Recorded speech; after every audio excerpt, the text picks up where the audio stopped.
L'association Lac Plus regroupe sur le bassin de Lac une centaine d'adhérents et a mis en relation tous les industriels présents sur le bassin et les prestataires qui interviennent dans la plupart des cas pour le compte de ces donneurs d'ordre. L'objectif, c'est de réfléchir en commun à ce qu'il sera nécessaire de mettre en œuvre pour améliorer les conditions de travail, pour les industriels de trouver chez leurs prestataires une réponse adaptée à leurs besoins et pour les prestataires à mieux connaître les besoins de leurs clients, donc des industriels, de façon à orienter la formation de leur personnel, développer des compétences dans les domaines précisément recherchés par ces industriels et développer en commun des méthodes qui permettent d'agir de façon plus compétitive. Alors, quelles sont les façons de s'y prendre? Les façons de s'y prendre, c'est d'abord de dialoguer, donc d'avoir des échanges aussi soutenus et aussi libres que possible entre ceux qui émettent les besoins et ceux qui sont là pour essayer d'y satisfaire, et d'identifier en commun les actions à mener pour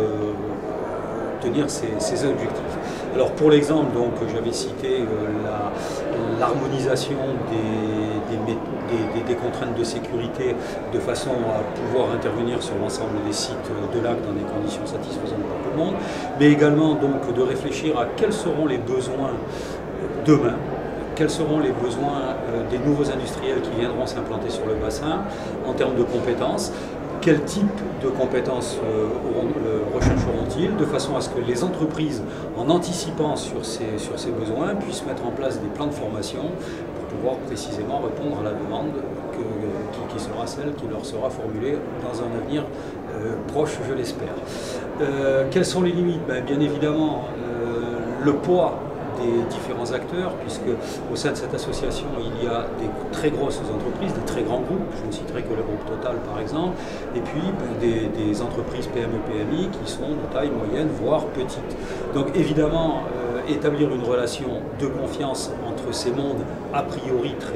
très différents, c'est une des composantes fondamentales du succès et du bon fonctionnement. Ensuite, c'est de bien identifier une problématique commune et qui soit indépendante de l'effet de taille,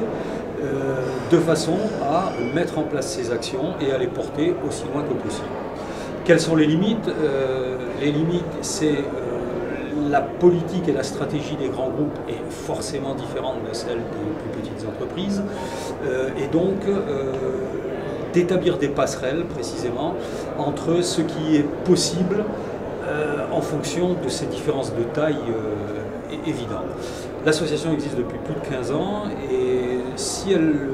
aujourd'hui elle est pérenne, c'est précisément parce que ce dialogue s'effectue de façon satisfaisante et que chacun y trouve son compte. Puisque en fait la réflexion a